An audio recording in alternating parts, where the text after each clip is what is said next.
Hey, everybody, it's Brett Benner, and welcome back to another episode of Behind the Stack, where today I am sitting down with debut author Meg Charlton for her new book, Voyagers. I absolutely loved this thing, and it is such a book that is going to cause conversations to happen. It would be an incredible book for a book club because of that. But let me tell you a little bit about Meg. Meg's work has appeared in the Yale Review, Slate, Lux, Atlas Obscura, and Vice, and the anthology Letter to a Stranger, Essays to the Ones Who Haunt Us. Her writing has been supported by the Breadloaf's Writer Conference and covered in IndieWire, Above the Law, and Australian National Radio's Future Tense. She holds an MFA in fiction from Brooklyn College and teaches at Sackett Street Writers. She's also the co-author of the Substack Self-Helpings. She lives in New York City. So I hope you enjoy this episode of Behind the Stack.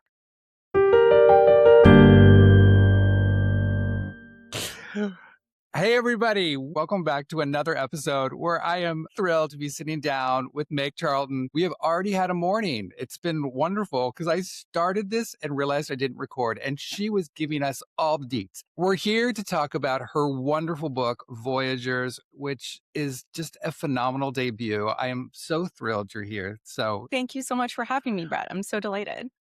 okay, this is what I wanted to start with when we originally started, which is to say to you, you probably know this, she's probably told you, but it was so funny because I was interviewing Natalie Adler and we got to the end and we were just chatting together. And she said, can I give a shout out to a book that's so wonderful? And I said, sure.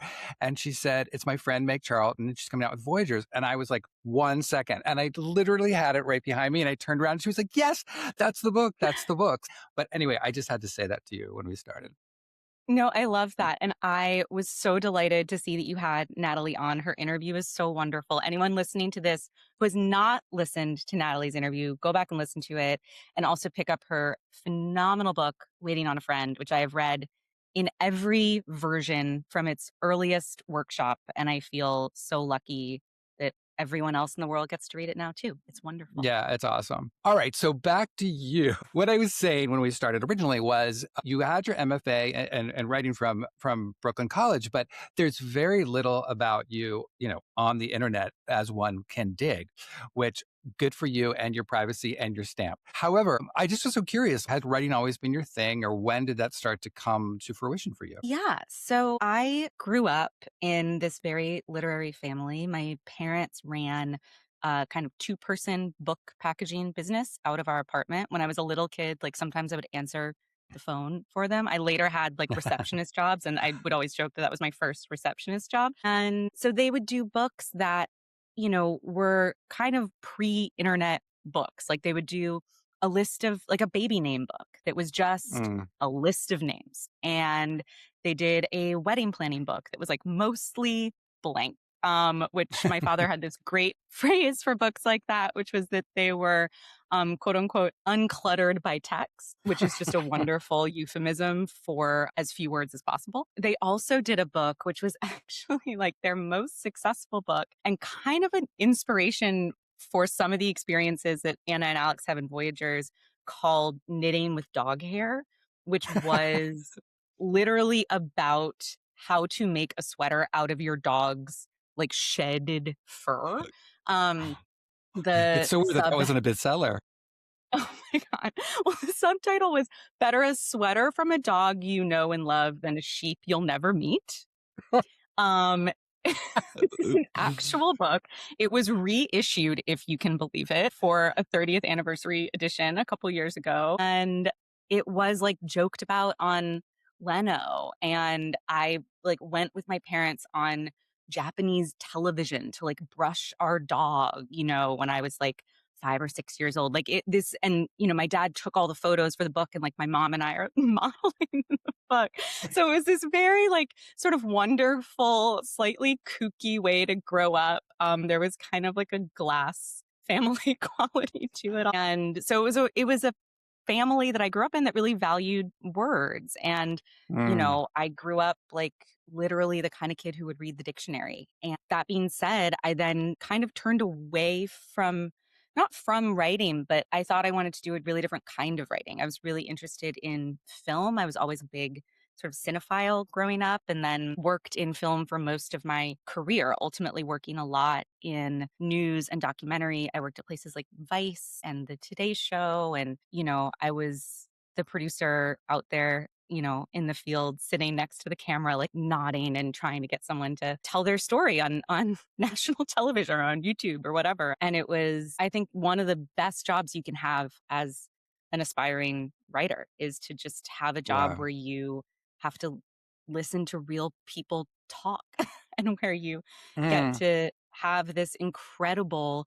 superpower of being able to, cold call somebody and have them talk to you in this very intimate, moving way about some of the most profound experiences of their life. I've been there like for the birth of people's children. And it's a really remarkable thing to do. But I wanted to write sort of on the side as I was doing all this, as I was working in like TV shows and at a film studio and all this stuff. And I would sort of write little short stories on the side. And then finally in 2019, I had already sort of had the idea for Voyagers and started working on it the prior year, I would say, and then applied to the Breadloaf Writing Conference and went that summer. And I was so lit up when I came home. It Mm. felt so incredible to be taken seriously as a writer, to be in this community of people who all cared so much about writing and who all wanted to like read each other's work and talk about it and talk about books and talk about like the fixing the fiddly little problems in some sentence in a story were so exciting to me. And I really wanted to find a community like that. And so I applied to MFAs. I got in like the week New York City shut down and made the kind of crazy decision to go because even though my parents had worked in publishing, or perhaps because they had worked in publishing, they were kind of like, "Are you sure you want to do an MFA? Are you Yeah, sure yeah, that's yeah. a good idea?" And I just decided like leap in the net will appear. And thank God it did. Wow. Wow. All right. So before we go any further, can you give a elevator pitch of Voyagers? Yes. So Voyagers follows Alex and Anna. It's really from Alex's perspective. And when they were 6 years old, back in 1997, they meet on vacation and go missing for 36 hours. And when they return, the story they tell is kind of interpreted by the adults around them as an alien abduction. And in this kind of like late 90s X Files media environment, they become these little kind of celebrities, these little Mm. child stars. And their families are very different. They have very different reactions to their children's experience, to their children's fame or infamy, as it were. But Alex and Anna remain really bonded by this experience. However, when they get into their teenage years, they start to grow apart in large part because they begin to have kind of divergent relationships to this experience and divergent beliefs about the truth of what happened to them and if that truth is kind of discoverable, if it matters. They have this falling out, and then they reconnect in their kind of early to mid 30s when it seems like we maybe are going to make alien contact sort of quote unquote for real. When there's this signal detected at the edge of the solar system. And Alex sees Anna on TV as kind of like a talking head talking about UFOs and abduction. She's become sort of an experiencer advocate, which is somebody who like helps people process their contact experiences. And he reaches back out to her and they decide to see each other again, kind of at this moment of maximum chaos as the world kind of grapples with what might be coming. So good. It's so funny because I was like, this couldn't be dropping at the most apropos time. I mean, like space and aliens and all of this stuff is having such a moment. I mean, not only just with like this summer, just literary book like the new Stephen Rowley, Take Me With You, and The Radiant Dark by Alexandra Olivia, but also Disclosure Day. So this couldn't be coming out at a better time. You said you started it a few years ago. So what was it for you? What was the impetus for this idea? It was actually part of my job at Vice that made me first think of this idea. I had gone down to Roswell for the UFO convention as like my very first field shoot that they sent me on. And I was so fascinated by the culture at this festival And I couldn't stop thinking about like what it would have been like to grow up in that world the Mm. same way that like someone might grow up in a religion. Like, what if that was kind of your normal? What if that was just what was around you all the time? And so I came home and I started reading more about ufology. And I ended up reading this book called Abduction by John Mack. And he was the head of the psychiatry department at Harvard Med School. And he ended up making a study of people who had had alien contact experiences. And he wrote this book, Abduction, which is kind of a compilation of case studies. And I was so moved by it because he really journeys quite openly from like beginning the project with quite, as he admits, quite a lot of skepticism to a really interesting kind of belief where he kind of comes to the conclusion that, as he puts it, very reluctantly came to the conclusion that the people he was speaking with, what they were describing was real, but perhaps not in the way that we typically understand reality. That like Mm. they were describing experiences that kind of crossed this blurry line between like the kind of psychic and material worlds. And that really echoed this Carl Jung book. Carl Jung was very interested in UFOs and wrote a book about the phenomenon. But I was so moved by this idea that there are people who have these experiences and all they have is their own memories of them. That they might have some kind of evidence on their bodies, some sort of circumstantial evidence that something had to them. But at the end of the day, all they have is kind of the eyewitness testimony of their own mind. And it seemed like such a powerful, profound, and like quite universal metaphor for what it means to like grapple with the gaps in our own memories. That, we all have things we remember differently from like our parents or our siblings or our friends or our partners. And like we aren't usually called to account for them in the way that a Mm. UFO experiencer is. But it's so easy if we were to see how there would be gaps and doubts and things that, we would have to ultimately decide whose version of events to trust, like our own or somebody else's. And so it seemed just like a really powerful place to explore through character as a novelist, these questions about belief and memory and narrative and what it means to sort of have a narrative imposed on your life and how you can have sort of all the facts of a situation and yet still somehow like read it wrong. And that was really, really interesting to me. That sounds like a metaphor of our entire country right now. I know. Okay, so you have Anna and Alex. I'd read that you originally had thought of them when you started as being twins. Yes. Yes. I mean, this book has gone through so many versions. There was a version with like an omniscient narrator. There was a version where the two of them would alternate narration. And so I really like chipped away at kind of all of the possible ways into this story, including having them be twins. And then I realized like fundamentally, it was just more interesting and richer if they were friends. And then once I Mm. realized, like I sort of don't say decided, I say more realized, which sounds very woo woo, but I sort of understood that they had to be friends. And then suddenly the whole book unlocked because I think that, this book is also about like sibling relationships, but sibling relationships to me are really more constant. They're not relationships of choice in the same way. Yeah. Like your sibling is always your sibling, no matter if you haven't spoken to each other in 15 years. But like, is a friend still your friend if you haven't spoken in 15 years? And kind of like the ambiguity and the volition of that relationship was so much more interesting. And yeah, the whole book really unlocked once I realized that they were always meant to be best friends as opposed to twins. And what made his voice stand out more, or the thread to say, this is actually the direction versus her? I mean, I'm just curious. I think I probably have an idea, but also I'm curious the decision to make him gay. Yeah, I mean, it's funny. To answer the second question first, like that never felt like a decision. It just felt like who he was, like fundamentally. Like Interesting. that was this character from the earliest little kernel of this story. And I think also like, the kind of the trope of like a straight woman and a gay man being friends is like very common.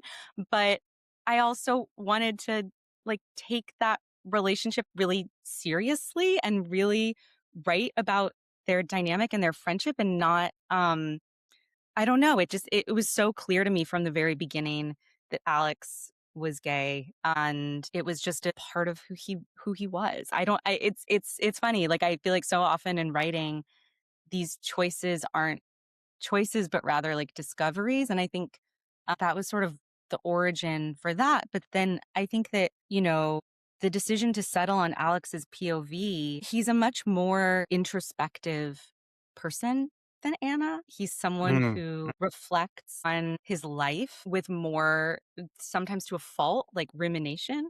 And I think that I also wanted to write a story about perspective. And I realized that if I had another person who was able to say what she thought happened, or if I had an omniscient narrator who was able to say what really happened, it would start to feel like withholding. It would start to feel like somebody sort of wasn't telling the reader something. And if I wanted to write about Alex or anybody trying to understand their own memory and come to sort of trust themselves, it was sort of a necessity to have the story be from a single POV. That if it moved mm. amongst POVs, it would kind of destroy that trust on some level with the reader. I don't know if that answers your question. It does because it makes sense to me, but it also creates a inherent tension because you're seeing things from Alex's perspective.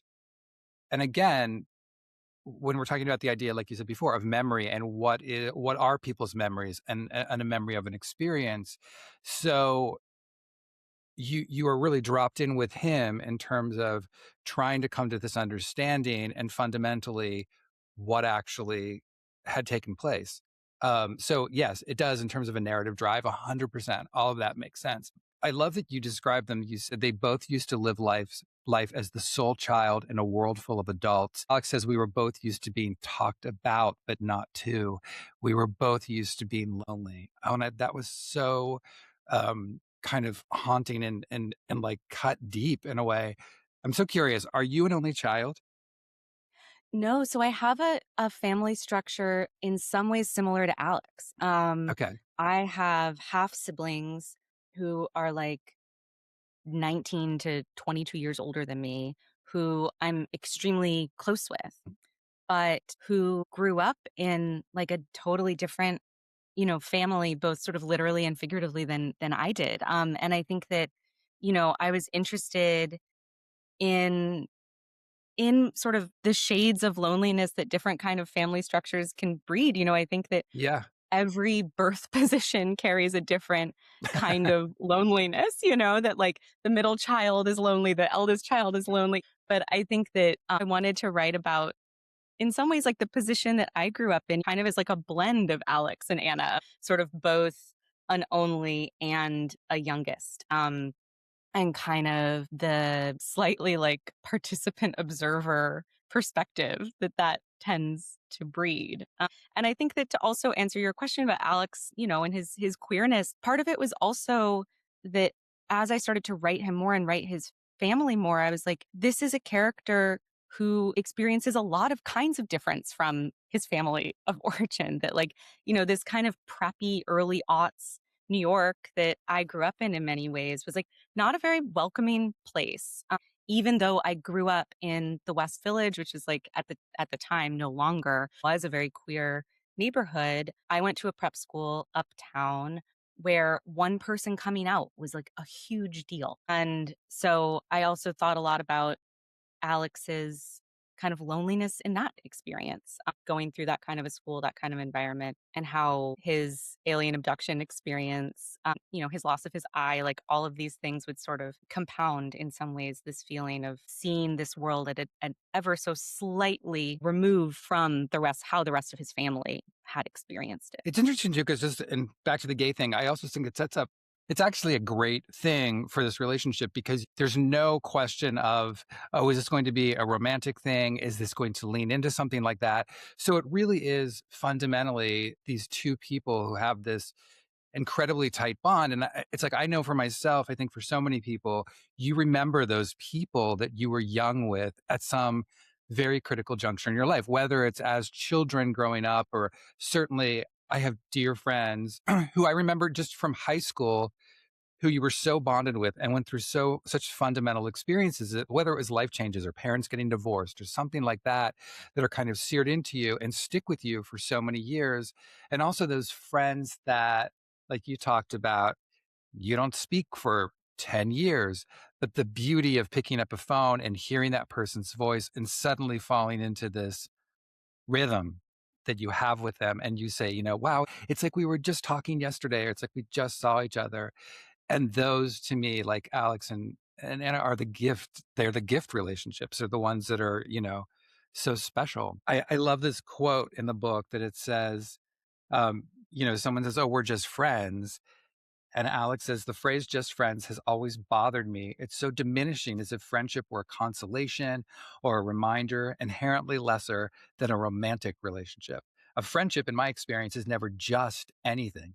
It contains as many multitudes as the people who make it up." It certainly did for me and Anna. I just love that so much. No, I mean, yeah, that was, I think, something that was so important to me writing the book. And I think I did want there to be kind of like no question that they were going to like quote unquote get together. Like that was not what I was interested in writing about, because I thought that friendship, like I wrote, I guess, contained these multitudes, contained so Yeah. much. And it's kind of our relationship that is the least defined by obligation or social code. Like it is a relationship which is purely based on like the joy it brings the people in it. It is not something that has any kind of like legal or biological basis. This is just pure choice. And I think that it also is both so delicate and incredibly durable. Like friendship Mm, can last. Like you said, you cannot speak to someone for 10 years and then suddenly like you're right back in it, like no time has passed.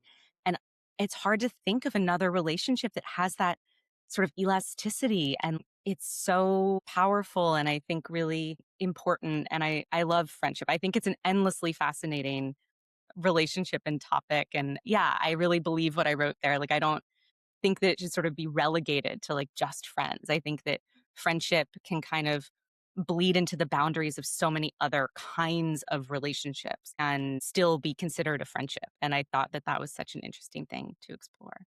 yeah, and you also do it with such a great nuance too, because there is this moment that's talked about, and this is not a spoiler, where they kiss, where it becomes this moment of, is this something more? And I remember these moments as well, because as you try to define what it is between you and this other person, and I think there's plenty straight people go through this too, right? Especially with guys and girls who are, and girls and girls and guys and guys. It just happens where it's like, I love you and I have these feelings for you. And what does this exactly mean? What is the whole encapsulation of it, and the scope of it, right? And I think you capture it so well, of kind of like both the confusion and also the understanding of, okay, it may not be this, but it is this certainly, and I have these intense feelings for you that are boundless in some ways. Yeah, like, I was so interested in sort of, like, the erotic edges of friendship, like, kind of what does it mean to have, like you said, this intensity of a connection with someone that maybe, again, sort of in this, like, societal conception of what a friend is, Yeah. like, goes beyond the edge of that, and yet, like, you and this other person know in your heart, like, this isn't a sexual or romantic relationship, and yet it kind of transcends the borders of what we might kind of, again, in this very, like, sanitized version of what people call a friendship, like, might sort of seem like, quote, unquote, "more than that," but, like, it isn't, and it is, and, like, I think that Alex and Anna, their exploration of that just felt very like normal and honest and sort of like what would really happen with these two people who had these intense feelings for each other, who were trying to figure out how to express them, who were exploring, their sexuality. And like this just seemed like the cultural script to follow. Like that sort of is what we tell people to do when they Right. have this like boundless, intense affection for each other. It's like kiss, and like, Right. well, like, so they do. They heed the call, but like that's not what their relationship is, and yet it was the way that they found to express it in that moment. Yeah, I mean, we know none of us have like a guidebook for understanding intimacy, right? Or what is intimacy, especially at a young age, and understanding that there is a form. And intimacy doesn't mean sexuality necessarily. It just means that closeness. And especially when there's an experience like they have that would kind of sear them as young kids. One of the other things you tackle on this is kind of the media's reaction to the event and how it affects both of these kids. And it's so spot on. And also how the media kind of begins to shape the narrative and glom onto something that is digestible for people and will also propel the narrative and make the media relevant. Very much what we see today so much. But what's cool about it is it's almost like you're taking a modern eye on something that always existed, but now we understand Mm. what's actually going on, if that makes sense, and how they're manipulating. Yeah, I mean, I think a lot of that was honestly born out of working in the media myself. Like, I saw what it was to speak to someone for 2 hours and then cut it down into like a 10-minute segment in which Yeah. their interview would occupy 3 minutes or less of screen time, and how kind of like, not through any malice by the producers or the writers, but like how flattening that could be and how it could kind of winnow someone's story down, and manipulate it in a certain way to a version of events that fit the story that Mm, that segment was trying to tell. And so I was really interested in exploring that experience kind of from the inside out and thinking about how some of these people who I interviewed would experience someone telling the story about their own life and kind of fixing it like a butterfly with a pin and holding it down into a certain version of itself that was not entirely honest to how they experienced it. And so, yeah, that sort of, and in addition to my sort of fascination with conspiracy theories and how sort of those sorts of narratives can shape real events, I was really interested in just sort of the lived experience of fame, I guess, is right. maybe the best way to put it. And it's also, some of that lived experience really comes through not even the kids, but how the parents react to it and how the families react Yes. to it. And that I thought was so horrifying and right on, especially for Anna's mom, who Yes. wholeheartedly embraces this because she's a woman who probably has felt kind of success lapped her and she wanted something more and wanted to be visible more. And this is the opportunity to use her daughter to kind of pull herself into the light, so to speak. I mean, the limelight. When I say Yeah. the light, not the beam of light. No, definitely the limelight. When we were talking before about sort of when they were originally siblings, originally Cindy was like both of their moms. Oh, yeah, And you're right. so they were both Cindy's kids. And I think that it's telling that, like, from the earliest conception of this story, like, Cindy was present. Cindy was a character who I loved writing, in part because it was so much fun to write somebody who was so, like, kind of sociopathically practical, like, who Mm, really just was like, how do I get what I need to survive? And I'm not going to think too much about like the sort of ethics of it. I'm not going to think too much about how it might impact other people because I'm just going to assume that it's going to turn out great for everybody involved right. because it's going to turn out great for me. And there was a kind of like benign sociopathy to Cindy's worldview that I found really, really fun. And there's a moment in the book that I was actually, for whatever reason, just thinking about today, where they're at the, spoiler alert, I guess, Alex and Anna finally do reunite and they're at this retreat center. And we come into a moment when we don't hear what the conversation had been previously. And we just hear Cindy say, well, in that case, do you have a boyfriend? And in my mind, like Mm, Cindy was like ready to set Anna and Alex up. She was like, this is perfect. Like they can get yeah. together. They're both single. Amazing. And Alex was like, that's not going to happen. Right, right. And then she's like, okay, on to the next, like immediately trying to find like the next angle she can play and kind of not worrying about too much about like the lost angle she was going to play originally. And that character was just a joy to inhabit that consciousness. She was Very the different from my original. own. She was the original Chris Kardashian with her Yes. Oh my God. kids. I mean, yes. Like, it is not an accident that they had a reality show. She would have thrived on like Traders or something, you Oh know? my God. Yeah, 100%. Yes, yes. I love that you just referenced the traders. So good. Um, okay, two things. One is so this signal starts, which kind of sets off so much of this chain of events, which you had talked about it when you talked about the premise of the novel. But I also loved all this because I found it fascinating the public's reaction to this signal and what it potentially meant and what it meant for people if the idea of contact with aliens and how it throws everything into hysterics. And this is not spoilers, but it ups the ante because GPS is failing and there's certain things that have to be shut down because of the signal and they're not sure what it is. But kind of this rampant uncertainty of what happens next. I loved how you did this and I loved this element of it, which kind of is a menacing underscore to the whole thing, driving it forward. Thank you. Yeah, I mean, the signal was something that was really born out of, in a lot of ways, like all of our experience of COVID, but also just the kind of incredible, like human capacity for both panic and like clinging with white knuckles to normalcy. Like that Mm. both of those impulses are so strong. And I was so interested in like exploring how people would freak out and then how some people would like not freak out at all, even in the face of like mounting evidence that perhaps they should be. And those kind of twin impulses were things that I really wanted to look at. And I also was so interested in how quickly we sort of normalize and metabolize extraordinary things, like pandemics, like Yep.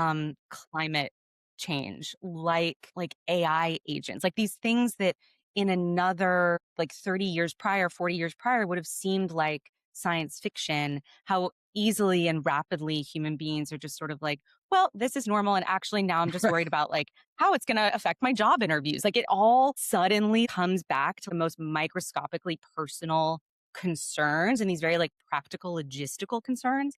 And that kind of incredible, both admirable and horrifying ability that humans have to like make it all about us was something Right. that I really wanted to look at in how it would relate to kind of the most extraordinary event that I could ever imagine, which is like contact with an actual alien intelligence, like literally Yeah. coming to Earth. And so that event kind of being put through that like algorithm of reactions was really exciting for me to explore and to think about all the different archetypes of different kinds of people and how they would react. Yeah, you described it as, and I love this, living with the extraordinary and the awful at the same time. And I kept thinking of that while we were all watching, you're watching what's happening in Gaza, or for example, and we're Yeah. watching the space exploration happen, which was so incredible. And this duality happening at the same time. It's so true. All right. So we need to talk for a moment about Alan, Yes. who is an alien character that Alex creates post event, and these two kind of run with it, who is interspersed throughout the novel, kind of his story. You can talk about him for a second.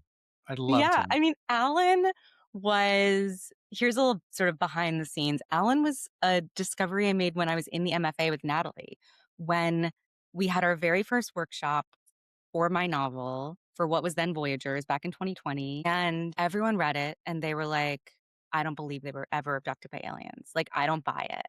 And I was like, how do I make this seem plausible? How do I show people that, this is like a genuine mystery in their lives that they're encountering? And somehow Alan appeared as like the Mm, solution to this, as a way to kind of both show how close they were to create this kind of like shibboleth between the two of them, and also to kind of introduce this like magical element to the book, this kind of like comedic, fanciful element. Like I described it to somebody as kind of like Cabin in the Woods, where it's like mm. Alan is in like a workplace comedy, alongside the events of the novel. And I also, Alan occupied that position, but I also wanted to sort of think about how these imaginary characters concocted by two also imaginary people in this book could sort of play with ideas of reality and of what is real and what isn't, and sort of the line between like stories and truth, and also as a way to talk about human beings and earth, and to think about kind of occupying this outside alien perspective on things that we might think of as sort of unremarkable or sort of so natural that we wouldn't even comment on them, but like Alan would, you know? Mm. And I loved occupying the headspace of this kind of weird, tender, like worker drone who is kind of infatuated with human beings. And that was such a fun space to play in. Which is considered like a low job, which Oh, I yeah. Oh love. my God. It's a terrible Like, job. Yeah. Alan, yeah, to be clear, let me give a summary. Like Alan works, he's the sort of an alien that Alex and Anna make up when they're kids. And he is a researcher at the Earth Studies Institute studying humans, which is considered like the worst job you can have. The hot job is the cetacean division studying like dolphins. And in his species perception, like the earth is mostly water, like that's where the action is, you know, like you want to be studying those aquatic species. And humans are seen as like the low hanging fruit, you know, there's so many of us, like we're so kind of like easy to catch, like it's just not seen as that interesting. And Alan ends up studying humans and, yeah, like I said, becoming sort of infatuated with them, like finding a great deal of joy and fascination in this species that the rest of his planet considers to be like incredibly overstudied and dull and kind of a one-way path to like an unworkable career. yeah, I'm so curious. Without spoilers, I have to ask you, in writing this, because there's a vagueness that exists towards the end of this, which is why this is like a great book for book clubs and discussions, because everyone is going to come at this with a different thing, right? But I'm so curious for you in writing it. Did you know, or do you know what actually happened definitively in your mind? And without saying, I you're not giving it up or anything up, I'm just so No, curious. I won't say anything. I do, but I really wanted it to be ambiguous. Like Yeah. Joan Lindsay, who wrote Picnic at Hanging Rock, like famously Hmm. did write an ending. Like you can read it. There is an actual ending that's like, this is what happened to the girls. But like she omitted it from the original edition of the book. And I don't know actually if that was a decision by her or her editor.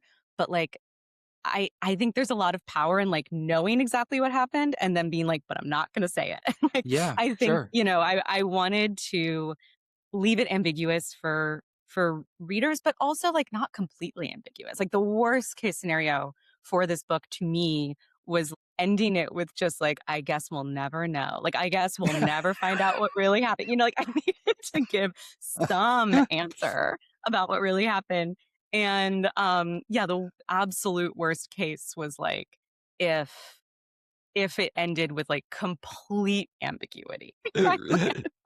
I can't face Goodreads if that's how I end this book. You know, Right. like I can't do it. Right. And Never, so never. You shouldn't never. anyway, but no, I never. know. Right.